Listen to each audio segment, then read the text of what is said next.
नमस्कार, मैं पंकज पांडे। देख रहे हैं आप प्राइम न्यूज और हाजिर उत्तराखंड के तमाम ताज़ा तरीन खबरों के साथ उत्तराखंड प्राइम के इस बुलेटिन में। और इस वक्त आपको सीधे लिए चलते हैं हम रुद्रपुर, जहां पर सीएम धामी इस वक्त एक कार्यक्रम में शामिल हुए हैं और संबोधित कर रहे हैं।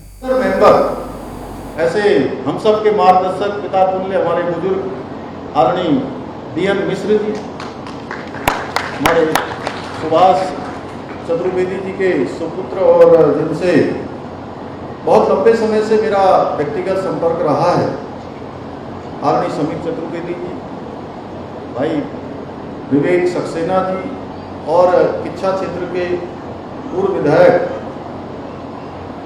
आदरणीय राजेश शुक्ला जी, हमारे व्यापार मंडल के अध्यक्ष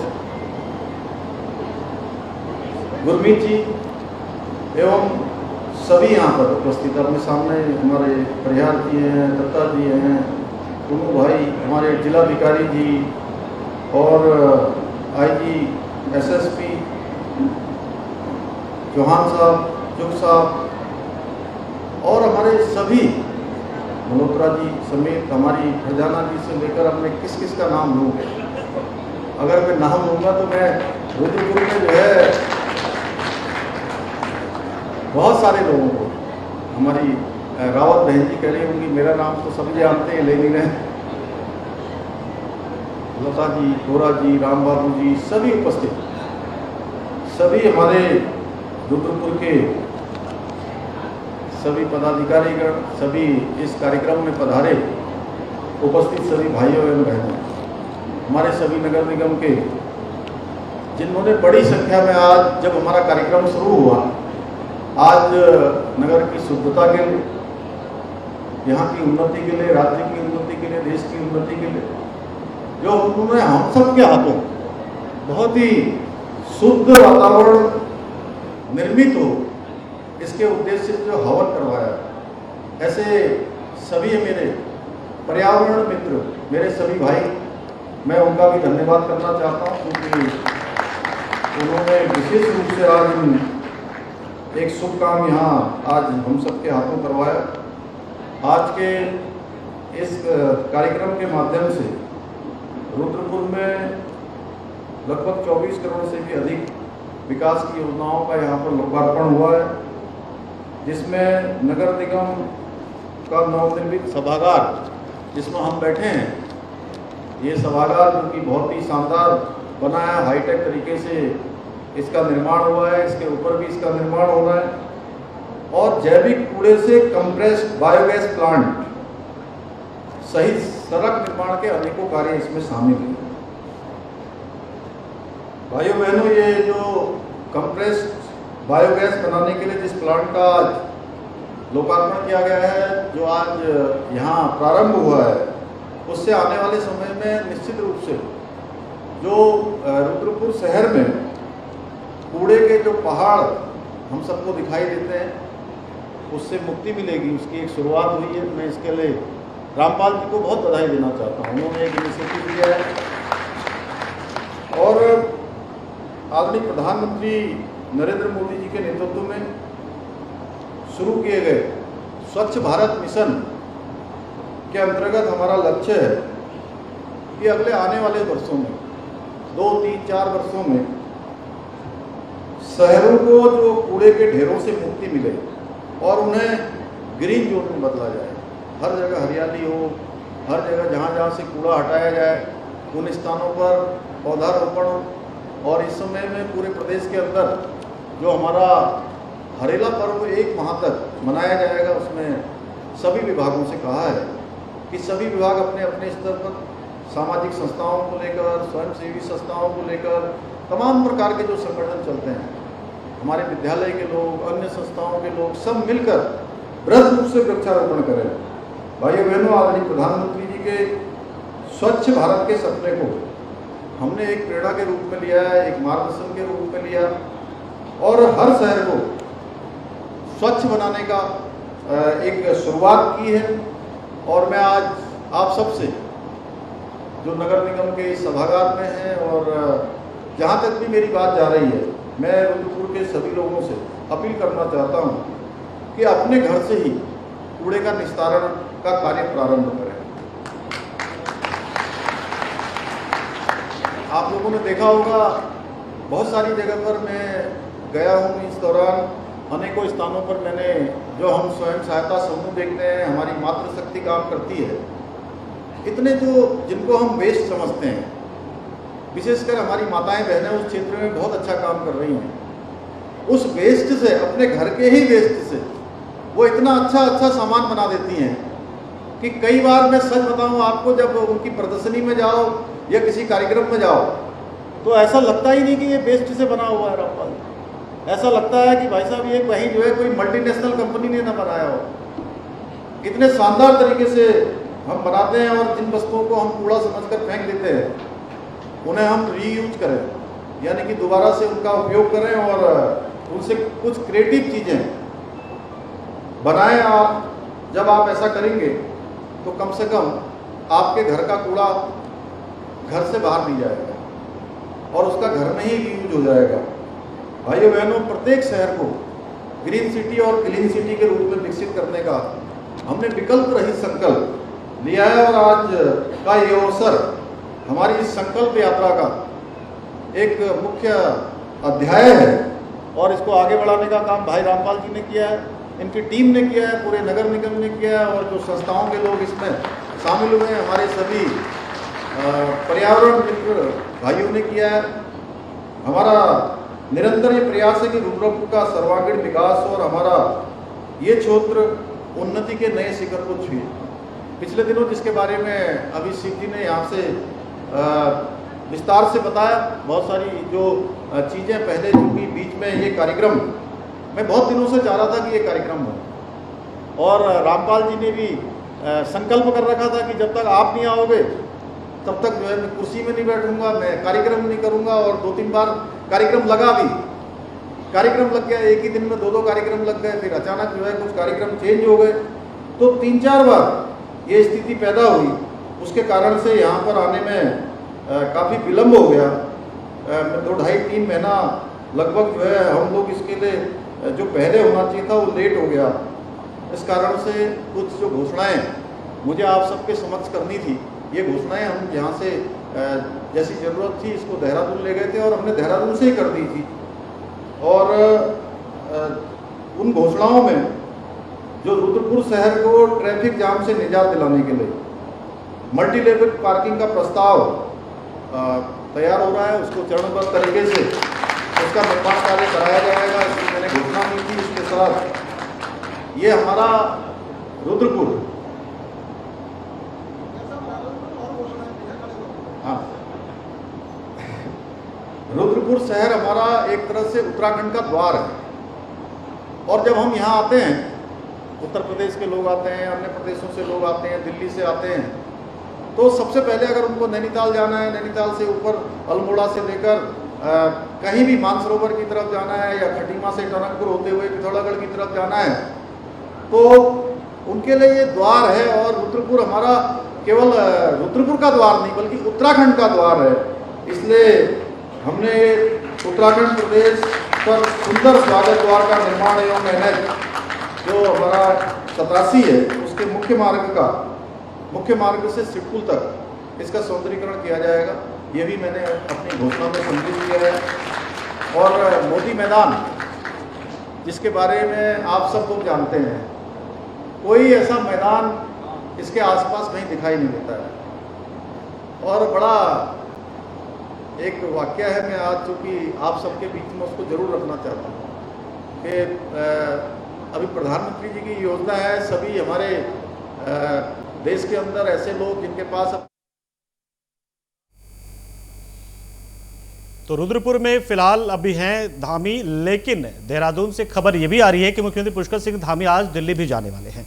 आज दिल्ली में केंद्रीय मंत्री गडकरी से उनकी मुलाकात हो सकती है। उत्तराखंड के मानसखंड कॉरिडोर के सड़क नेटवर्क को लेकर चर्चा होगी।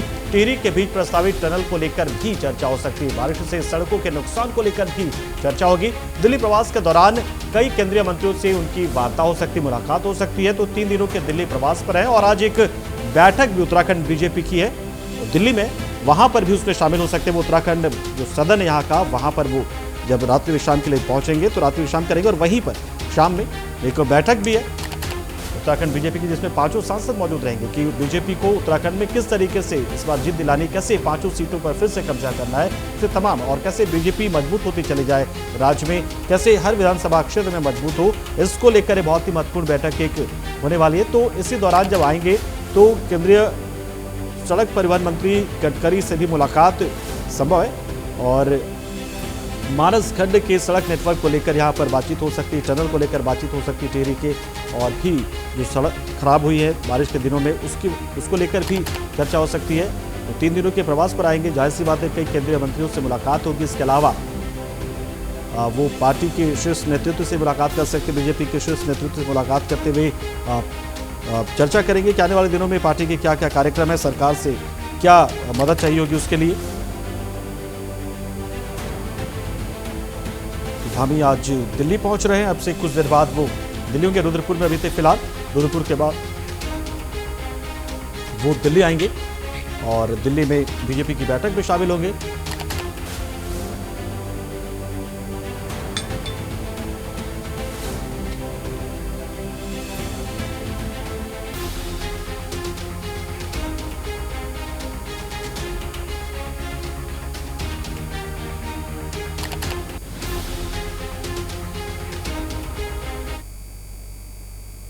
और बड़ी खबर देहरादून से, उत्तराखंड बीजेपी से आज एक बड़ी खबर आ रही है। देहरादून से खबर यह है, 2024 के लोकसभा चुनाव को लेकर पार्टी ने अपनी तैयारी तेज कर दी है। 25 जुलाई को दिल्ली में लोकसभा चुनाव को लेकर एक चर्चा होगी। 5 लोकसभा के सांसदों के साथ राज्यसभा सांसद भी मौजूद रहेंगे, और सीएम धामी, बीजेपी प्रदेश अध्यक्ष महेंद्र भट्ट भी इसमें शामिल होंगे। पार्टी के प्रदेश महामंत्री संगठन भी बैठक में शामिल होंगे। 2024 के लोकसभा चुनाव की रणनीति पर चर्चा होगी। तो ये जानकारी आपको दे रहे थे, ये बैठक कल होने वाली है। 25 तारीख को एक बैठक दिल्ली में, उत्तराखंड बीजेपी की बैठक, लेकिन बैठक जो होगी वो दिल्ली में होगी, और दिल्ली में सीएम धामी की मौजूदगी में बैठक होगी। प्रदेश अध्यक्ष महेंद्र भट्ट मौजूद रहेंगे। इसके अलावा 5 लोकसभा के सांसद, लोकसभा सीटें जो वहाँ के सांसद मौजूद रहेंगे, राज्यसभा सांसद भी मौजूद होंगे।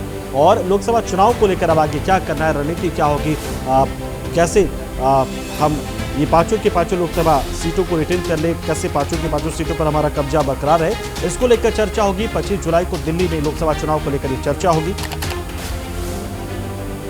सीएम धामी दिल्ली पहुंच रहे हैं, 2:30 बजे के आसपास में दिल्ली पहुंचेंगे, और उसके बाद कई लोगों से मुलाकात उनकी है। इसके अलावा कल जो है वो बैठक है, कल बीजेपी की बैठक, और इस बीजेपी की बैठक में सीएम धामी भी शामिल होंगे। ये लोकसभा चुनाव को लेकर ये पार्टी ने तैयारी तेज कर दी है, और इसी को लेकर रणनीति बनेगी। फिलहाल ये बैठक होती है देहरादून में, लेकिन जब 5 सांसद यहाँ पर मौजूद हैं, क्योंकि मानसून सत्र चल रहा है और ऐसे में ये बैठक होनी थी, लिहाजा सीएम धामी ने ये कार्यक्रम बना लिया, और सीएम धामी ही दिल्ली पहुंच जाएंगे, और दिल्ली पहुंचकर वो बैठक करेंगे। और पवन दीक्षित हमारे साथ जुड़ गए इस खबर पर पूरी जानकारी के लिए। पवन, जाहिर सी बात है कि उत्तराखंड के सभी सांसद इस वक्त दिल्ली में हैं और मानसून सत्र चल रहा है, तो ऐसे में खुद सीएम धामी ही पहुंच जा रहे हैं दिल्ली, और दिल्ली में दूसरे काम भी उनके होंगे, तो ये बैठक बड़ी महत्वपूर्ण हो जाती है।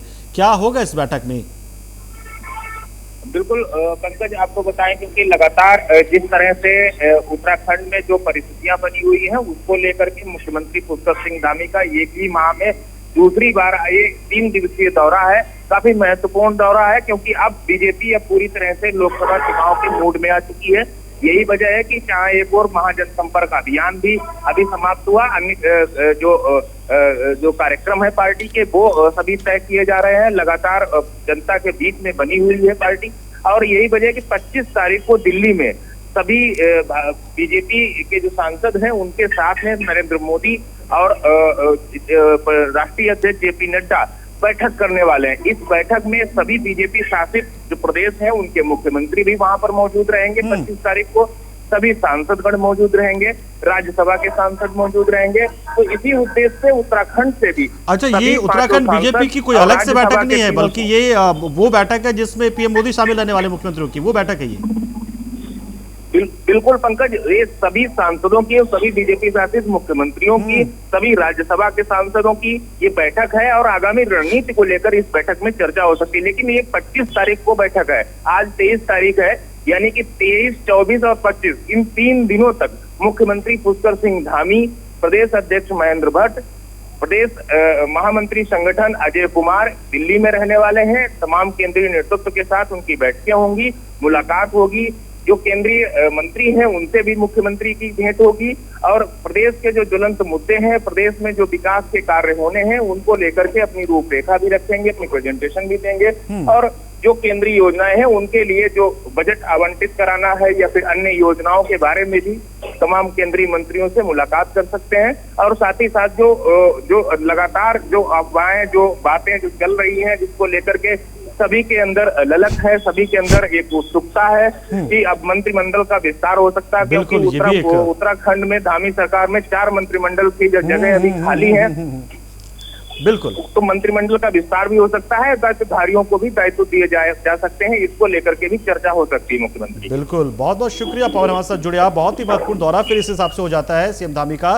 3 दिनों का ये दौरा है, सोचिए बहुत सारी चीजें यहाँ पर करनी है, मंत्रियों से मुलाकात करनी है, पीएम की बैठक में शामिल होना है। इसके अलावा मंत्रियों को लेकर जो 4 मंत्री पद खाली उसको लेकर चर्चा हो सकती है, UCC भी उनके एजेंडे में रहेगा। तो बहुत ही महत्वपूर्ण दौरा सीएम धामी का, नजर होगी प्राइम न्यूज की पूरी तरीके से।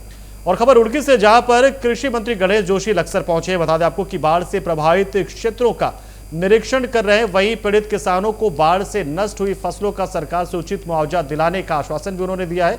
तो लोगों से मुलाकात करने के लिए पहुंचे हुए लक्सर पहुंचे हैं।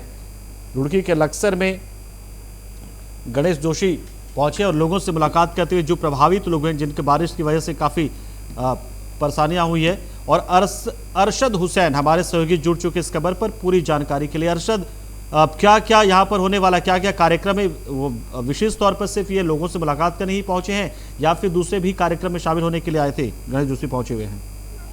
पंकज, आपको बता दूं, खासतौर पे जो लक्सर में बाढ़ आई है उसी के चलते कृषि मंत्री गणेश जोशी यहाँ पर पहुंचे हैं और तमाम जो फसलें किसानों की नष्ट हुई हैं उनका जायजा ले रहे हैं। अगर बात की जाए तो सिर्फ किसानों पर ही निर्धारित तो आज उनका पूरा दौरा है और उन्हीं से बातचीत कर रहे हैं और नुकसान का जायजा ले रहे हैं। और उन्होंने ये भी बता रहे हैं कि मुख्यमंत्री से सिफारिश करूंगा कि तमाम जो किसानों की फसलें नष्ट हुई हैं उनको उसका मुआवजा जल्द से जल्द मिल सके। जी, तो ये लोगों से 1 to 1 कर या फिर कोई इसी एक जगह पर पहुंचे और सारे जो प्रभावित हो गए वो पहुंच रहे हैं इनके पास, कैसे हो रही है? देखिए, अभी अगर बात की जाए तो तमाम जो बाढ़ का क्षेत्र है वहाँ का जायजा लिया है। फिर एक मीटिंग इन्होंने लक्सर में बुलाई है और वहाँ पर लोगों से पूरी तरह से बातचीत करेंगे और उनसे तमाम तरह की जानकारियां और जिस तरह की परेशानियों का सामना उन्होंने कराया है उससे भी रूबरू होंगे। उसके बाद यहाँ से देहरादून के लिए निकलेंगे और मुख्यमंत्री से भी इस संबंध में पूरी तरह से बात करेंगे और उन्हें किसानों को जो मुआवजा है उचित मुआवजा मिले उसके लिए भी उनसे सिफारिश करेंगे। पंकज, शुक्रिया अर्शद, हमारे साथ जुड़े आप, जानकारी आपने दी।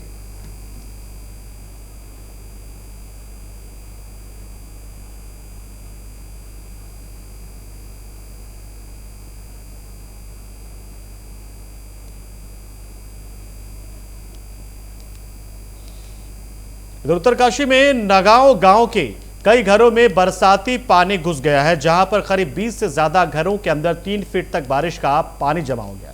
वहीं नगान गांव में पैदल रास्तों में भी बरसाती पानी बह रहा है। बता दें आपको कि ग्रामीण घरों के अंदर से बाल्टियों से बरसाती पानी निकालने को मजबूर है। वहीं गांव के ठीक ऊपर लगातार भूस्खलन होने से पानी का बहाव गांव की तरफ मुड़ गया। इससे लोगों में काफी दहशत भी है।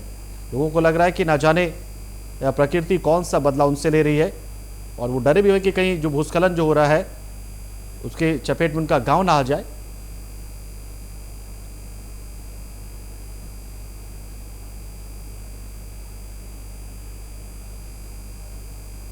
तो लोग यहाँ पर मजबूर है। लेकिन सवाल ये है कि बारिश इतनी तेज हुई है, इस कदर हुई है कि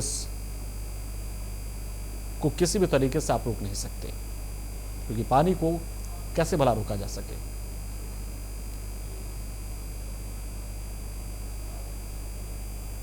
नैनीताल में शत्रु संपत्ति मेट्रोपोल का अतिक्रमण हटते ही जाम की समस्या दूर हो जाएगी। जहां पर अवैध अतिक्रमण के खिलाफ सरकार का अभियान लगातार जारी है। जिला प्रशासन ने काबिजों को पर्याप्त नोटिस जारी कर जन सुनवाई का अवसर भी दिया था। बता दें आपको कि निर्धारित समयावधि में अतिक्रमण खाली न करने पर ध्वस्तीकरण की कार्रवाई की गई है। 134 परिवार मेट्रोपोल परिसर में अवैध रूप से काबिज हैं, बताया जा रहा है। मेट्रोपोल में अतिक्रमण हटाकर पार्किंग बनाई जाएगी। वाहनों के अत्यधिक दबाव से राहत मिलेगी और पार्किंग निर्माण से शहर में वाहन सुनियोजित तरीके से पार्क हो सकेंगे। तो देखिए, ध्वस्तीकरण का काम लगातार चल रहा है। किस तरीके से अवैध कब्जा किया गया था। 134 परिवार यहाँ पर रह रहे थे, इनको नोटिस भी दिया गया था, लेकिन इन लोगों से कोई कदम नहीं उठाया गया, जिसके बाद से प्रशासन को ये कार्रवाई करनी पड़ी है। रुड़की नगर निगम इलाके में बरसात के पानी से शहर जलमग्न हो गया था, जहां कई दिनों तक शहर में जलभराव से शहरवासी परेशान थे। वहीं नगर निगम मेयर गौरव गोयल ने कहा कि जलभराव की समस्या को दूर करने और निगम में सफाई कर्मियों के लिए आवश्यक उपकरणों और ट्रैक्टर कूड़ेदान को लेकर आगामी 25 जुलाई को बोर्ड की बैठक में प्रस्ताव रखे जाएंगे। शहर के विकास के लिए कार्य किया जाएगा।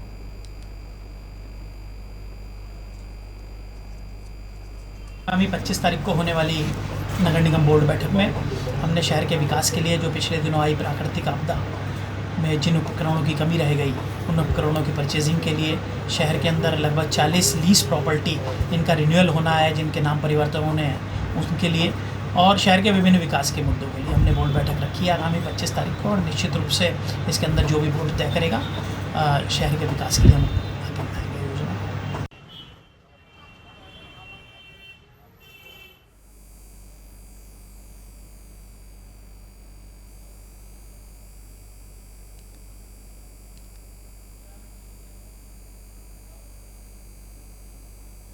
तो चमोली में मौसम के अलर्ट का बड़ा असर देखने को मिल रहा है, जहां विगत 10 दिनों से जिले के तीर्थाटन, धार्मिक पर्यटन, प्रकृति पर्यटन का सीजन थमसा गया। बता दें आपको कि जिला प्रशासन सूचना विभाग ने जारी प्रतिदिन बद्रीनाथ और हेमकुंड साहिब के पिछले 10 दिनों के आंकड़ों पर नजर बनाया हुआ है कि फूलों की घाटी में कितने प्रकृति प्रेमी प्रतिदिन पहुंच रहे हैं।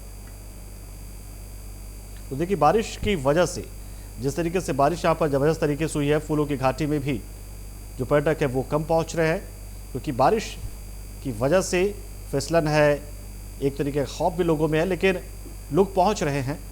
इसे और बढ़ाने की आवश्यकता है फूलों की घाटी में इस पर्यटन को।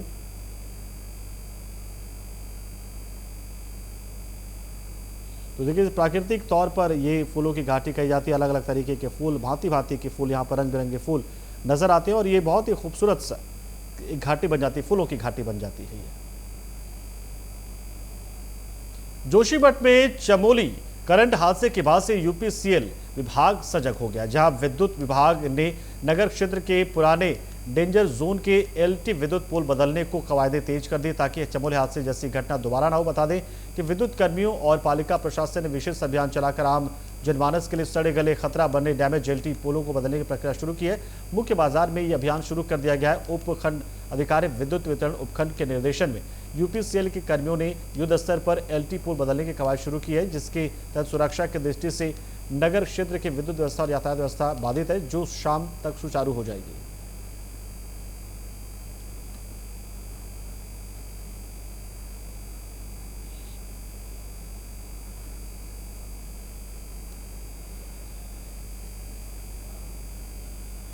और इस बुलेटिन में इतना ही, लेकिन खबरों का सिलसिला प्राइम न्यूज पे लगातार जारी, तो आप बने रहिए हमारे साथ। नमस्कार।